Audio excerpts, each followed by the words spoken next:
Praise the lord. ప్రభు అయిన యేసుక్రీస్తు నామములో మీ అందరికీ వందనములు తెలియజేస్తూ ప్రతి ఉదయం దేవునితోనే ఈ ఆధ్యాత్మిక కార్యక్రమానికి మిమ్మల్ని అందరినీ కూడా ఆహ్వానిస్తున్నాను. దేవుని యొక్క మహాకృపను బట్టి అద్రగలమంతా ఆయనకను దృష్టి కృప మన మీద ఉంచబడేలా ఉదయాన్ని లేచి దేవుని వాక్యాన్ని ధ్యానించుకోవడానికి ఆయన మనకు అనుగ్రహించిన ఈ కృపను బట్టి దేవునికి మహిమ కలుగును గాక. ఈ ఉదయకాలము దేవుడు మనతో మాట్లాడుతున్న శక్తివంతమైన 57వ కీర్తన 1వ వచనము. నన్ను కరుణించుము దేవా, నన్ను కరుణింపుము, నేను నీ శరణుజొచ్చి ఉన్నాను. ఈ ఆపదలు తొలగిపోవు వరకు నీ రెక్కల నీడను శరణుజొచ్చి ఉన్నాను. ఆమెన్. మనల్ని కరుణించే దేవుడు మన దేవుడు.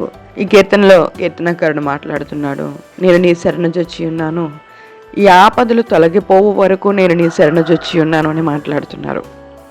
నిజమేనండి. ఎవరైతే దేవుడి చిత్తాన్ని కోరుకుంటారో, దేవుడి చెంత ఉంటారో, ఆపదలో అని భయపడిపోకుండా దేవుడి రెక్కల చోటున శరణజొచ్చి ఉంటారో, దేవుడి సహాయం మరుపు తప్పకుండా అందుతుంది. మన సొంత నిర్ణయాలను పక్కన పెట్టి, మన సొంత ఆలోచనలను పక్కన పెట్టి దేవుని చెంత చేరి దేవుడి చిత్త ప్రకారం జీవించేవారు ఎప్పుడూ కూడా సురక్షితంగానే ఉంటారు. హల్లెలూయా. దేవుడికి మహిమ కలుగును గాక. దేవుడు అంటే ఎవరో తెలియనివారు, మారు మనసు పొందలేనివారు, సొంత నిర్ణయాలు తీసుకుని వారి జీవితాన్ని వారి చేతిలో ఉంచుకుంటారు.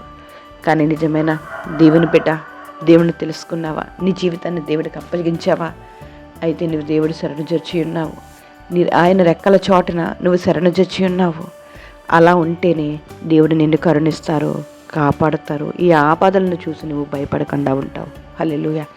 సాధారణంగా మనం ఏ పని అయితే ఇష్టపడతామో దానినే చేయడానికి పరితపిస్తాము. మనిషి దేవుని ఇష్టాన్ని చేయడం కంటే తన ఇష్టాన్ని చేయడానికే ఆసక్తి కనబరుస్తాడు. ఇది అనేక మందిలో కనిపించే సహజమైన లక్షణము. సంఘాలను చెదరగొట్టడము, శిష్యులను బెదిరించడము, క్రైస్తవులను పట్టుకుని బంధించి చెరసాలలో వేసి వారు మరణించేంత వరకు హింసించడము సౌలుకు ఇష్టంగా ఉండేది. ఒకరోజు యేసుక్రీస్తు సౌలుని దర్శించి పౌలుగా మార్చినప్పుడు అతడు ఇస్తున్న సాక్ష్యం ఏమిటో తెలుసా? నేను క్రీస్తుతో కూడా సిలువ వేయబడి ఉన్నాను, ఇకను జీవించేవాడను నేను కాను, క్రీస్తే నాయందు జీవించుచున్నాడు. ఆమేన్. నేను క్రీస్తుతో కూడా సిలువ వేయబడ్డాను, ఇకను జీవించేది నేను కాదు, నా ఇష్టంతో పని లేదు, క్రీస్తే నాయందు జీవిస్తాడు, నా జీవితాన్ని నేను దేవునికి అప్పగిస్తున్నాను అని గలతీయులకు రాసిన పత్రిక 2వ అధ్యాయము 20వ వచనంలో సాక్ష్యం ఇస్తున్నాడు. ఆ పాత సౌలు యొక్క ఇష్టములు, అతని కోరికలు, రోషము, కోపము, పౌరుషము, దూషణ ఏమయ్యాయి? పాత సౌలు ఏమయ్యాడు? మరణించాడు. క్రీస్తుతో పాటు సిలువ వేయబడ్డాడు.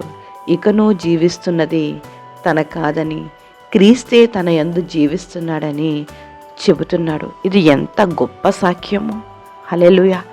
దేవునికే మహిమ కలుగును గాక. సహోదరి, సహోదరుడా, గమనించండి. రక్షించబడిన మనము క్రీస్తుతో పాటు సిలువ వేయబడ్డాము. మన పాత రోత జీవితము సమాధి వేయబడింది. మనకంటూ పాపపు సంబంధమైన ఇష్టాలు, కోరికలు ఉండడానికి వీలు లేదు. హల్లెలూయా. దేవునికి మహిమ కలుగును గాక. మన జీవితాలని దేవుడికి పరిపూర్ణంగా అంకితం చేసినప్పటి నుంచి కూడా మనం ఏ విషయాల్లో అయితే, తిండి విషయంలో కానీ, సుఖభోగ విషయంలోనే కానీ, బట్టల విషయంలోనే కానీ ఆసక్తి ఇప్పటి వరకు అమితంగా చూపిస్తున్నామో, దేవుడి ఇచ్చిన ఈ శరీరాన్ని చక్కగా కాపాడుకుంటే చాలండి. తగు మోతాదులో తినాలి, చక్కని బట్టలు వేసుకోవాలి. అలాంటి ఆలోచనలు మనం కలిగి ఉంటే మనం మిగతా వాటి గురించి ఎప్పుడూ కూడా మనము ఆరాటపడము. ఏం బట్టలు వేసుకోవాలి, ఏమి తినాలి, ఎలా అందంగా కనబడాలి, వాటి గురించి ఆరాటపడవలసిన అవసరం లేదు. దేవునికి మహిమ కలుగును గాక. నువ్వు మారినప్పటి నుంచి ఇప్పటి వరకు నీకు ఇష్టమైనవి ఏమిటో వాటన్నిటినీ దేవుని కొరకు సమర్పించేవారుగా ఉండాలి. కొంతమంది ఉంటారు, దేవుని కొరకే బ్రతుకుతారు, వారి ఇష్టాలతో సంబంధం లేకుండా బ్రతుకుతారు. హల్లెలూయా. వారి ఇష్టాలని వారి నుంచి తీసేస్తారు, దేవుడికి అప్పు చెప్తారు. దేవుడికే మహిమ కలుగును గాక. మనము కూడా మన ఇష్టాలని, కోరికలను సిలువ వేయాలి. ప్రభువా, నా ఇష్టం కాదు నీ చిత్తమే, ప్రభువా నా ఇష్టం కాదు నీ చిత్తమే నా చిత్తము కాదు నీ చిత్తమే అని చెప్పగలగడమే అసలైన క్రైస్తవ జీవిత విధానము అనే సత్యాన్ని మనము మర్చిపోకూడదు. కావున భూమి మీద ఉన్న ఈ అవయవాలను అనగా జారత్వమును, అపవిత్రత, కామతొరతనము, దురాశ, విగ్రహారాధన తనే పక్షిని చంపివేయాలని కొలసీలకు రాసిన పత్రిక 3వ అధ్యాయము 6వ వచనంలో చూడగలుగుతాం. ఒకప్పుడు అబ్రహాము గారు విగ్రహారాధకుడిగా ఉండేవారు. ఇప్పుడు విశ్వాసులకు తండ్రిగా మారాడు. అంటే తండ్రిని ఎరగక ముందు, దేవుని ప్రేమను ఎరగక ముందు అతను విగ్రహారాధకుడు. ఎప్పుడైతే తన జీవితాన్ని మరి దేవుడి చిత్తానికి అప్పగించాడో అతను విశ్వాసులకు తండ్రిగా మారాడు. మోషే గారు ఒకప్పుడు హంతకుడిగా ఉన్నాడు. దేవుడి చిత్తానికి తన జీవితాన్ని అప్పగించిన తర్వాత గొప్ప నాయకుడయ్యాడు. యాకోబు గారు ఒకప్పుడు మోసగాడు. తన జీవితాన్ని దేవుని చిత్తానికి అప్పగించిన తర్వాత ఇజ్రాయేలుగా మారబడ్డాడు. సౌలు ఒకప్పుడు హింసకుడు, ఇప్పుడు గొప్ప స్వార్థికుడు. పేతురు ఒకప్పుడు పిరికివాడు, ఇప్పుడు గొప్ప హతసాక్షి. అందరూ కూడా దేవుని ఎరగనప్పుడు ఒకప్పుడు ఈ లోకంలో పడి, లోక ఇష్టాల్లో పడి జీవించిన వారే. కానీ ఎప్పుడైతే తమ జీవితాల్ని దేవుడి చిత్తానికి అప్పగించారో, మారు మనసు పొందారో, వారికి ఇష్టమైనవన్నిటినీ కూడా విడిచిపెట్టారు. దేవుని కొరకు బ్రతికారు, సత్యం కొరకు బ్రతికారు, నీతి కొరకు బ్రతికారు. అట్టి విధంగా ఎందరో జీవిత చరిత్రలు బైబిల్ గ్రంథంలో మన కొరకు దేవుడు రాయించారు. వాటన్నిటిని చూసి మనం నేర్చుకోవాల్సింది ఏంటంటే, ఇంకా మనం లోకంలోనే బ్రతుకుతున్నామా? ఇంకా మన ఇష్టమైన వాటి గురించి మనం బ్రతుకుతున్నామా? నాకు ఆ బట్టలు అంటే ఇష్టము, ఆ తిండి అంటే ఇష్టము అని నీ ఇష్టాని కోసమే నువ్వు బ్రతుకుతున్నావా? వాటన్నిటిని విడిచిపెట్టు. దేవుడి చిత్తానికి నీ జీవితాన్ని అప్పగించు. నీ చిత్త ప్రకారం కాకుండా దేవుని చిత్త ప్రకారంగా జీవించడానికి ప్రయత్నించు. ఇకనైనా ఏది జరిగినా నా దేవుడి వల్ల నేను ఎలా ఉన్నాను, నీకు ఏ స్థితి ఉన్నా దేవుడు అనుగ్రహించిన స్థితి నాకు ఈ స్థితి అని మనం భయపడకుండా మన జీవితాలను దేవుడికి అప్పగించి దేవుడి కొరకు బ్రతుకుతాము. దేవుడు మనందరి పట్ల కృప కలిగించునుగాక. ఆమేన్. ప్రార్థన చేసుకుందాం. జీవం కలిగిన దేవానికి వందనాలు, స్తోత్రాలు చెల్లించుకుంటున్నాం. మీ దయని బట్టి, మీ కృపను బట్టి, నడిపిస్తున్న విధానాన్ని బట్టి మీకు స్తోత్రాలయ్యా.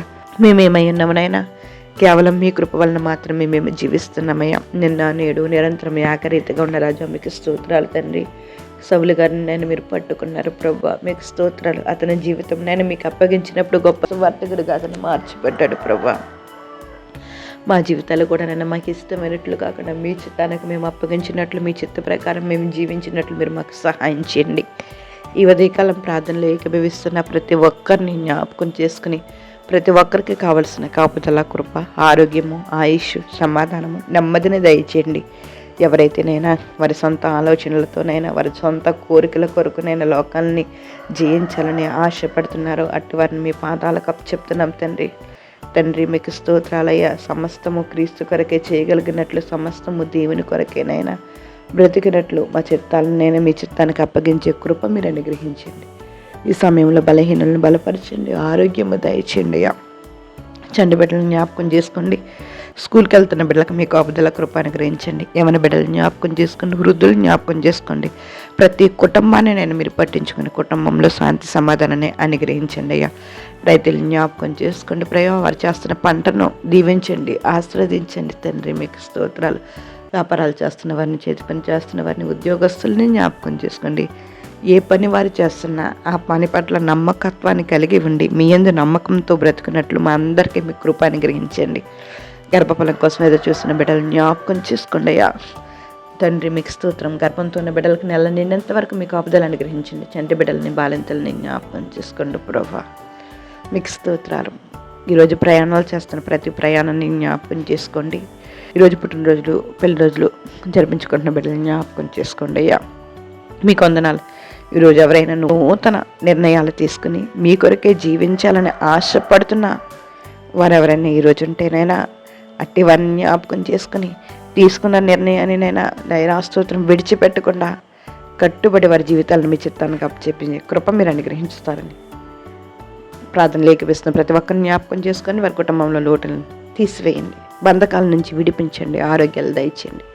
మీ కొరకు బ్రతికే కృప తప్పన మీరే దయచేస్తారని ప్రార్థనలోకి వేస్తున్న ప్రతి బిడ్డల్ని మీ పాదాలకు అప్పచెప్తూ సమస్త ఘనత మహిమ ప్రభావాలు మీరు పొందుకుంటారని ప్రభునేస్తు నామంలో అడిగి వేడుకుంటున్నాం మా పరమ తండ్రి.